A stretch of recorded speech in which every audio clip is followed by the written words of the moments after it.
श्रील प्रभुपाद की जय, गुरु गौरांग की जय।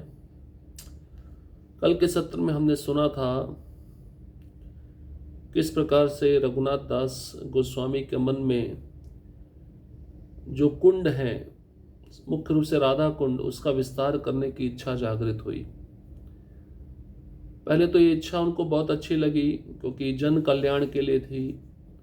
लोग वहाँ पे आकर ठीक से स्नान कर पाएं, उनको कोई कष्ट ना हो, सब प्रकार से उनको सुख सुविधा मिले, ये उनका उद्देश्य था।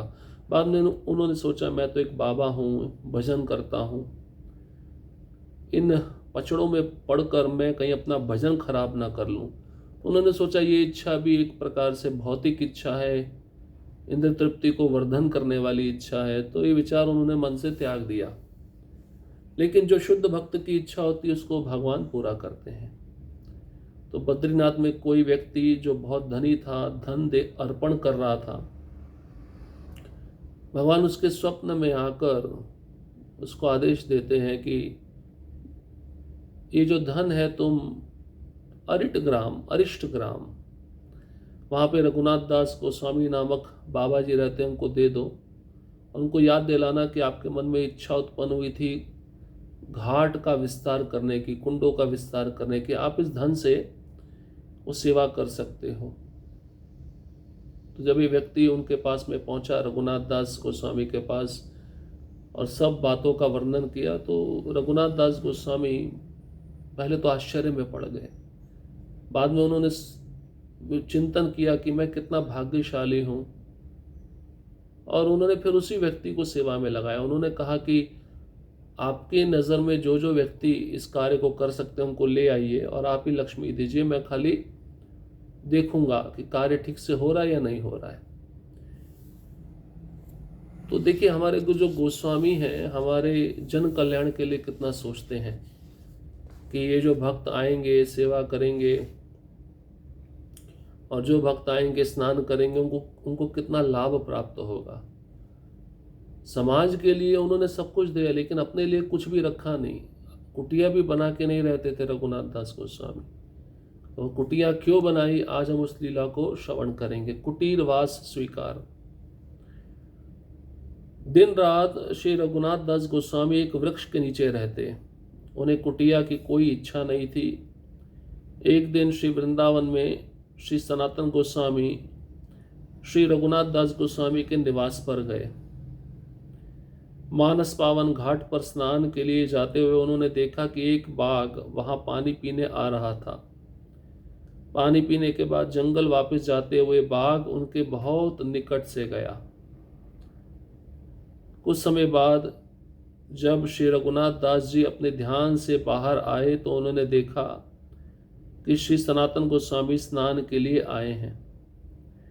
श्री रघुनाथ दास गोस्वामी ने श्री सनातन गोस्वामी को धरती पर साष्टांग प्रणाम किया, जिन्होंने बहुत प्रेम भाव से उठाकर उन्हें आलिंगन कर लिया। तो एक पेड़ के नीचे रहते थे रघुनाथ दास गोस्वामी, अपनी कोई कुटिया भी उन्होंने नहीं बनाई थी और इच्छा भी नहीं थी बनाने की, क्योंकि विरक्त साधु थे।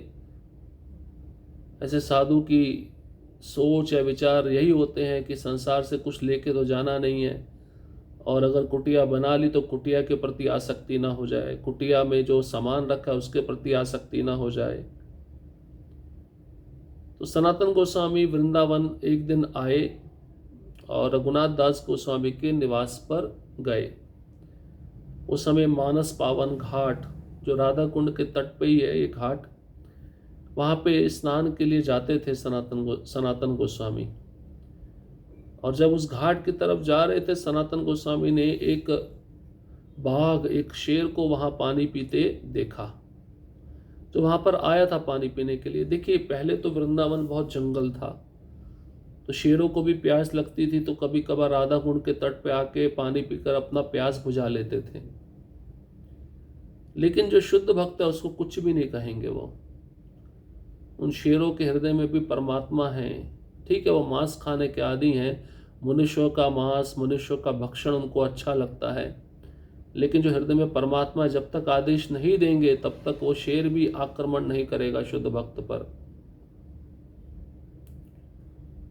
और पानी पीने के बाद वो जो शेर था वापस जंगल जाते हुए बिल्कुल निकट से, रघुनाथ दास गोस्वामी के निकट से गुजर गया, निकल गया। अब कुछ समय के बाद रघुनाथ दास गोस्वामी ध्यान से बाहर आए।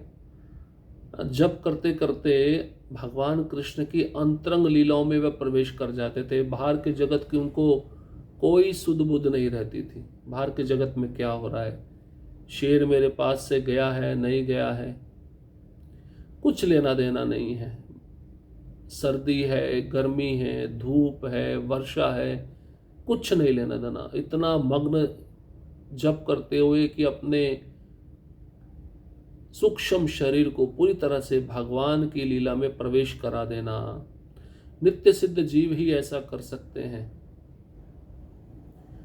अब जब से जब वह बाहर आए या जब उनका समाप्त हुआ तो उन्होंने देखा कि सामने सनातन गोस्वामी आए हैं मानस पावन घाट पर स्नान करने के लिए। देखते ही रघुनाथ दास गोस्वामी ने साष्टांग दंडवत प्रणाम किया सनातन गोस्वामी को। सनातन गोस्वामी वरिष्ठ थे, एज में भी काफी बड़े थे, तो प्रणाम किया। और उसके बाद में सनातन गोस्वामी ने भी उनको उठाकर आलिंगन दिया। रघुनाथ प्रति स्नेह कहे धीरे धीरे, वृक्षतल हैते एबे रही बे कुटीरे। जवाइया विशेष को ससमी गेला स्नाने, कुटीरेर आरंभ हैल सेहदीने। भक्ति रत्नाकर 5वां अध्याय श्लोक क्रमांक 560 और 561। अनुवाद। बहुत प्रेम से श्री सनातन गोस्वामी ने श्री रघुनाथ गोस्वामी को वृक्ष के नीचे रहने के बजाय कुटिया में वास करने के लिए कहा। इस प्रकार श्री रघुनाथ दास जी को निर्देश देकर श्री सनातन गोस्वामी स्नान करने चले गए। उसी दिन से श्री रघुनाथ दास की कुटिया का कार्य प्रारंभ हो गया। तो जब ये दृश्य देखे सनातन गोस्वामी कि बाघ शेर बिल्कुल निकट से पानी पीकर जा रहा है रघुनाथ दास गोस्वामी के, तो उन्होंने रघुनाथ दास गोस्वामी को कहा, वृक्ष के नीचे रहने के बजाय आप कुटिया क्यों नहीं बनाते, कुटिया में वास कीजिए। बहुत प्रेम से बताया। अब जो छोटे भक्त होते हैं उनका कर्तव्य है कि बड़े भक्तों के द्वारा दी गई आज्ञा को पालन किया जाए। इस प्रकार रघुनाथ दास गोस्वामी को निर्देश मिला सनातन गोस्वामी से, और ये इतना कहकर सनातन गोस्वामी चले गए स्नान करने के लिए। उसी दिन से रघुनाथ दास गोस्वामी कुटिया बनाना प्रारंभ किए। तब से श्री रघुनाथ दास जीवों के हित के लिए श्री सनातन गोस्वामी के आदेश के सम्मान स्वरूप कुटिया में रहने लगे। ऐसा नहीं कि उनकी व्यक्तिगत इच्छा उत्पन्न हो गई, जो आदेश वरिष्ठ दिए उसका सम्मान करने के लिए उन्होंने कुटिया बनाया, अन्यथा उनके मन में कुटिया बनाने का कोई इच्छा नहीं था। और ऐसे जो भक्त होते हैं जो नित्य सिद्ध होते हैं वो आत्मा के स्तर पर होते हैं, देहात्म बुद्धि से परे होते हैं। उनके सामने शेर भी आ जाए, शेर को वह देख भी ले, तब भी वो भयभीत नहीं होंगे, क्योंकि उनको पता है अगर कृष्ण चाहते हैं कि मैं मर जाऊं तो मुझे कोई बचा नहीं सकता, और कृष्ण चाहते हैं मैं बच जाऊं तो मुझे कोई मार नहीं सकता। राखे कृष्ण मारे के, मारे कृष्ण राखे के। तो इस प्रकार से सनातन गोस्वामी के आदेशानुसार उन्होंने कुटिया बनाई। उस कुटिया में रहना उन्होंने प्रारंभ किया। अब एक और सुंदर लीला आती है 5 पांडव की। 5 पांडव भी ब्रज में अभी भी रह रहे हैं, तपस्या कर रहे हैं राधा कुंड के तट पर एक पेड़ के रूप में। तो ये 5 पांडव वहां पे कैसे आए, रघुनाथ दास गोस्वामी के साथ इनका क्या वार्तालाप हुआ, और रघुनाथ दास गोस्वामी कैसे जान पाए ये वृक्ष के रूप में 5 पांडव हैं, श्रीमती राधा रानी और कृष्ण की प्रसन्नता के लिए तपस्या कर रहे हैं। अब सुनो कि क्यों श्याम कुंड को अनियमित आकार में खोदा गया। राधा कुंड तो पूरा स्क्वायर में है, चौकोन है, लेकिन श्याम कुंड चौकोन नहीं है, थोड़ा सा टेढ़ा है। तो श्याम कुंड क्यों टेढ़ा कुंड बनाया गया, क्यों अनियमित आकार में हुआ, उसके पीछे एक लीला है, जो लीला अब हम सुनने जा रहे हैं। राधा कुंड और श्याम कुंड के विस्तार के बारे में जब तय हुआ, तब ये निष्कर्ष निकाला कि तटवर्ती सभी वृक्ष काटे जाएंगे।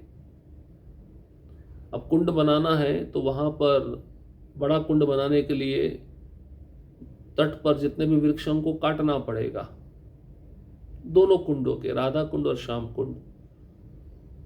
बिना वृक्ष काटे कुंड का विस्तार नहीं हो पाएगा। हर किसी ने निर्णय लिया कि अगली प्रातः श्याम कुंड के तट पर पुराने वृक्षों को काटा जाएगा। अब फैसला हो गया, श्याम कुंड के तट पर जितने वृक्ष हैं अगली सुबह सब काटे जाएंगे, तभी श्याम कुंड का विस्तार हो पाएगा। अब उसी श्याम कुंड के तट पर पांचों पांडव तपस्या कर रहे थे वृक्ष के रूप में। अब क्या लीला होती है सुनिए। स्वप्ने राजा युधिष्ठिर कहे रघुनाथे, वृक्ष रूपे मोरा पंच अच्छिए एक हाथे, काली प्राते मानस पावन घाटे गिया, करीबे न रक्षा पंच वृक्ष निरखिया। भक्ति रत्नाकर। उस रात रघुनाथ दास गोस्वामी जी को एक स्वप्न आया, जिसमें युधिष्ठिर महाराज ने उन्हें बताया कि मैं और मेरे भाई उन वृक्षों में रह रहे हैं। कल प्रातः मानस पावन घाट पर जाकर इन वृक्षों की पहचान करना और इन्हें कटने से बचाना। युधिष्ठिर महाराज स्वयं रघुनाथ दास गोस्वामी जी के स्वप्न में आते हैं और आदेश देते हैं, मैं और मेरे जो भाई हैं हम एक वृक्ष के रूप में रह रहे हैं श्याम कुंड के तट पर और तपस्या कर रहे हैं, और मानस पावन घाट पर जाकर कल सुबह आप इन वृक्षों को पहचानिए और हमें कटने से बचाइए। अपने स्वप्न से जाग कर रघुनाथ दास अगली प्रातः जल्दी घाट पर वृक्षों की पहचान करने चले गए और उन्होंने लोगों को आदेश दिया कि उन वृक्षों को ना काटे। इस कारण से वे श्याम कुंड को वर्गाकार ना बना सके। तब दोनों कुंडों को स्वच्छ जल से भरा गया और श्री रघुनाथ दास गोस्वामी संतुष्ट हो गए। तो स्वप्न में जब युधिष्ठिर महाराज का आदेश प्राप्त किए रघुनाथ दास गोस्वामी तुरंत सुबह जल्दी उठे। उठते ही दौड़कर सबसे पहले घाट पर गए और उस घाट पर जाकर उन्होंने उन लोगों को आदेश दिया कि पहले तो पहचाना वृक्ष कौन से हैं। पहचान करके फिर वहाँ के लोगों को आदेश दिया कि इन पांचों वृक्षों को नहीं काटना है। ये पांचों वृक्षों को ना काटने के कारण ही जो श्याम कुंड है वो अनियमित आकार में है।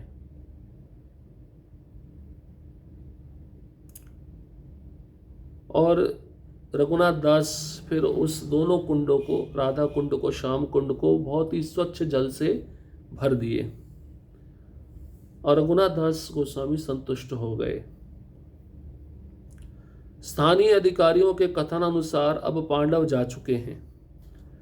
वहां केवल एक या दो मृत वृक्ष उनके भूतपूर्व निवास स्थल को अंकित करते हैं। ऐसे पवित्र स्थलों पर भ्रमण करके ही हम यह अनुभव कर सकते हैं कि किस प्रकार वृंदावन धाम में समस्त वृक्ष साधु और भक्तगण हैं। इन वृक्षों को कल्प वृक्ष कहा जाता है क्योंकि ये वृक्ष पूर्णतः चेतन भक्त हैं।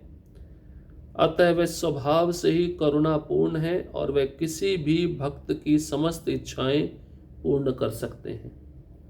इसलिए भक्त वृंदावन के इन करुणापूर्ण कल्प वृक्षों की नियमित रूप से सेवा करते हैं, उन्हें आलिंगन करते हैं, वह उनसे प्रार्थना करते हैं।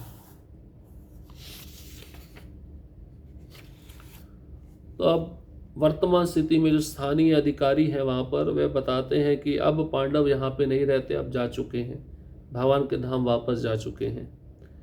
अभी वहां पर केवल एक या दो वृक्ष हैं जो एकदम सूखे हुए हैं, प्राय मृत रूप में खड़े हुए हैं, और वही वृक्ष पांडवों के निवास स्थल को अंकित करते हैं कि यहीं पे पहले वो पांचों वृक्ष थे जो तपस्या कर रहे थे। अभी तो वह वृक्ष चले गए, लेकिन ये एक या दो वृक्ष हैं जो मृत प्राय हैं। तो ऐसे पवित्र स्थलों का जब हम भ्रमण करते हैं तो हमें यह अनुभव होना चाहिए कि शास्त्र में कोई भी बात जो लिखी है वो असत्य नहीं है, सत्य है। कौन सी बात? वृंदावन धाम में जितने भी वृक्ष हैं, जितने भी पशु पक्षी हैं, सब साधु और भक्तगण का स्वरूप हैं, इसलिए इनको कष्ट नहीं पहुंचाना चाहिए। और इन वृक्षों को कल्प वृक्ष कहा जाता है। कल्प वृक्ष मतलब सबकी इच्छा पूर्ण करने वाले, क्योंकि ये वृक्ष पूर्णतः चेतन भक्त हैं, साधु हैं। स्वभाव से ही ये सभी वृक्ष करुणापूर्ण है, इनके अंदर दया है, करुणा है, और किसी भी भक्त की समस्त इच्छाओं को पूरा करने में वे समर्थ हैं। इसलिए भक्तगण वृंदावन के इन करुणापूर्ण कल्प वृक्षों की परिक्रमा करते हैं, नियमित रूप से इनकी सेवा करते हैं, इन वृक्षों को आलिंगन करते हैं और इन वृक्षों से प्रार्थना करते हैं। क्या प्रार्थना करते हैं? कि हमें भी आपके जैसी सेवा प्राप्त हो, हमें भी आपके जैसा वृंदावन में निवास प्राप्त हो। भक्त को कोई चिंता नहीं होती कौन सी योनि में वह जाएगा, बस वो चाहता है कि मुझे नित्य कृष्ण का स्मरण हो, मुझे नित्य कृष्ण की सेवा मिले, यही उसके जीवन का उद्देश्य होता है। इसलिए भक्तगण वृंदावन में जब परिक्रमा करते हैं, आपने देखा होगा वृक्षों का परिक्रमा, वृक्षों को प्रणाम, वृक्षों को आलिंगन देना, वृक्षों से प्रार्थना करना। ये वृक्ष को कि साधारण वृक्ष नहीं है, सभी साधु हैं, सभी भक्त हैं, उस रूप में रह रहे हैं, शांत रस में रह रहे हैं और कृष्ण की सेवा कर रहे हैं। इस प्रकार से